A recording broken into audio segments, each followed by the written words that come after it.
Today's show is going to be all about Game of Thrones Season 5, Episode number 1, The Wars to Come.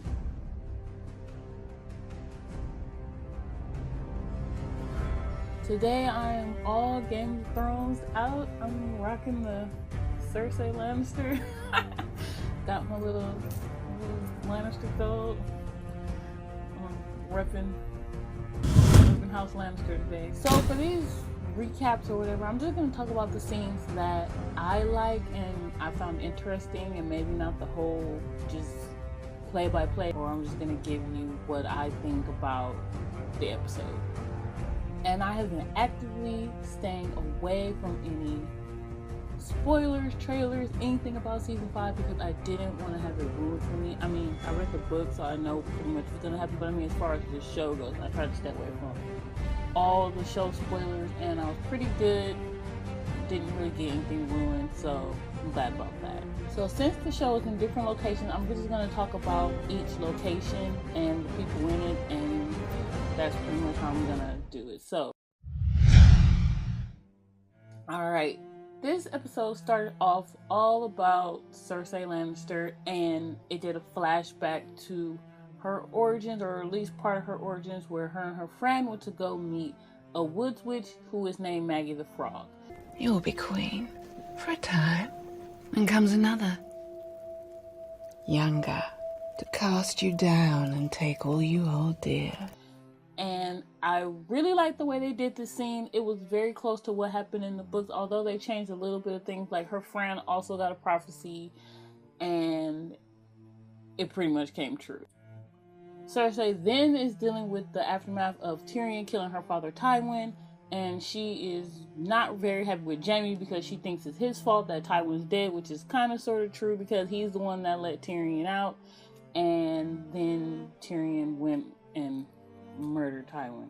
She's also having to deal with the Tyrells because they are essentially trying to make a power play against the Lannisters, very subtly, not as kind of heavy-handed as the Lannisters did when they try to make their play against the Baratheons, but nonetheless, that's pretty much what's going on.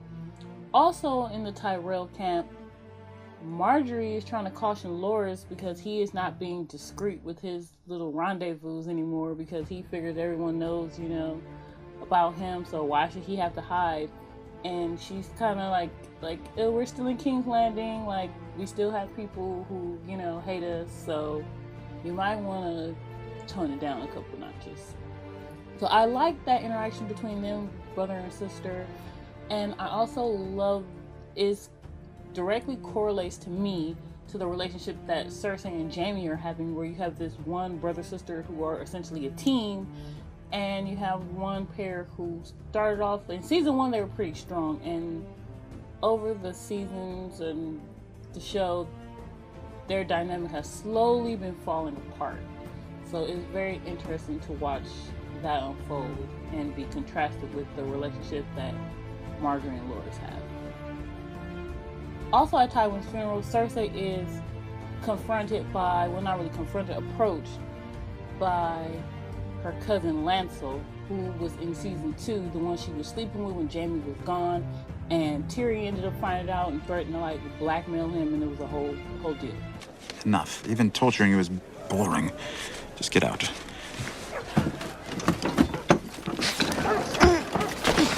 Oh, Lancel, tell my friend Bronn to please kill you if anything should happen to me. Please kill me if anything should happen to Lord Tyrion. It will be my pleasure. He is part of the Sparrows, and I'll do a whole video about the Fate of the Seven and the Sparrows because they haven't really talked about it much in the show as of yet. And he's basically doing a mea culpa for all the things he's done wrong in his life. And he comes to Cersei to ask for her forgiveness, and she's kind of not feeling his whole repentance act. Over in Marine, there's this amazing shot of the harpy that is on top of the pyramid coming down, and in Essos, the harpy is a symbol of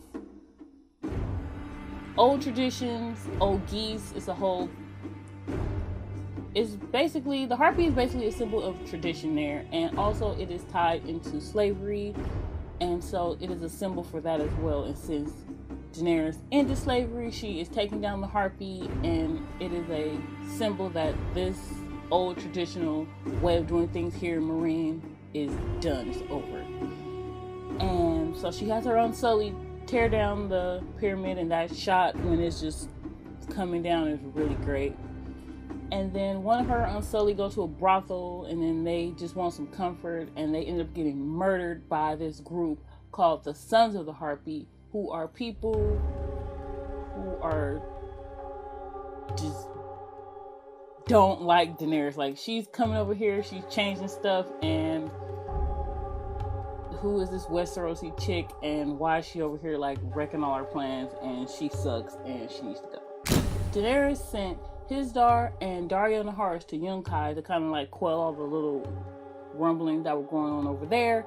So they're back, and then they tell her that the masters and the free people have come to an agreement, a consensus, but they want to reopen the fighting pits, to which she is like, no.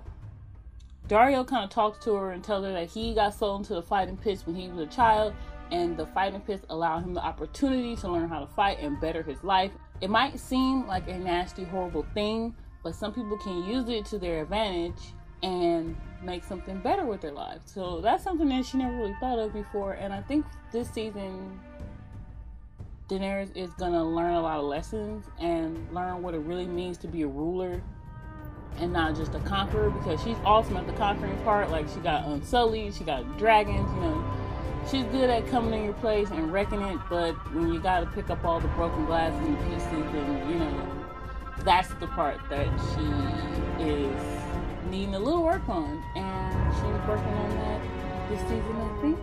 Also, like the relationship between her and Daario. I mean, even though she's this powerful woman, this powerful entity, she's still kind of like, she still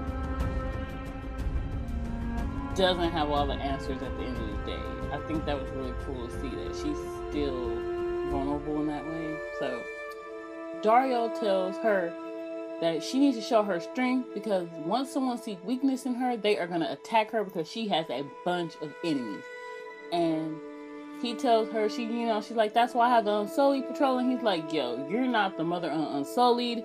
You're not here to be, you're the mother of dragons, okay? Like, dragons are your power. Dragons are your strength. I agree with Daario. Like, forget the Unsullied. Like, go get you some dragons, then you'll see how many people will be wanting to argue with you then. Like, yeah, you don't want the fighting pits open? We'll talk to him about it. Yeah, see, so she definitely needs to be the mother of dragons. Forget Misa, these people. Misa is some fire-breathing monsters.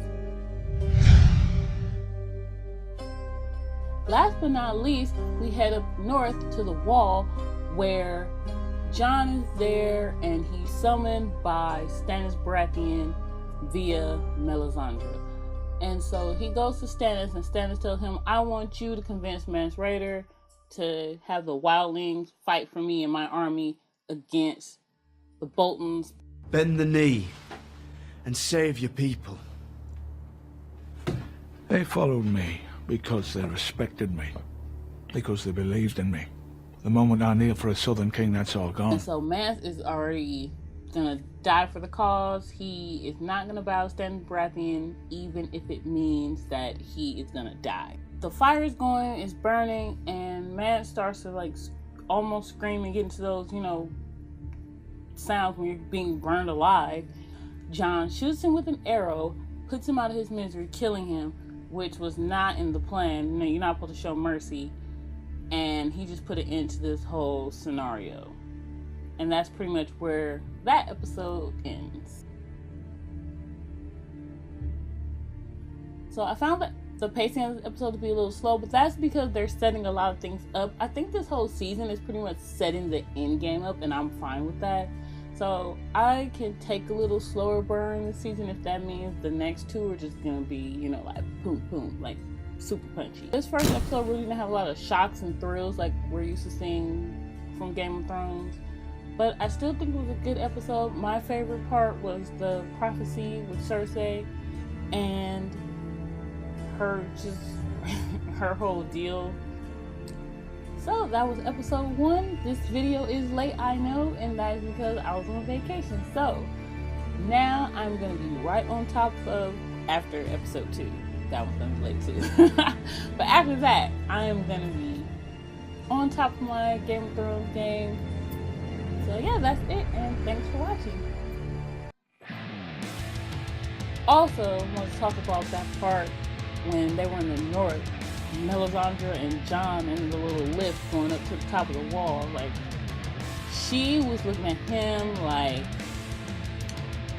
it's dinner time. Like, she was looking at him like she was gonna eat him, just eat him up. Like, yeah, I can't wait to get my claws into him. And then she started asking him, oh, are you a virgin? And he's like, no. She started good. And I was kind of like, yeah, so I don't know what angle Melisandre is going to be working on Jon, but definitely wouldn't want her having her eye on me, because that usually means you might end up, everybody she has her eye on hasn't really turned out well for them except for Stannis, so I guess unless you're Stannis, then I'd be worried if Melisandre was, peeping around some corners looking for you.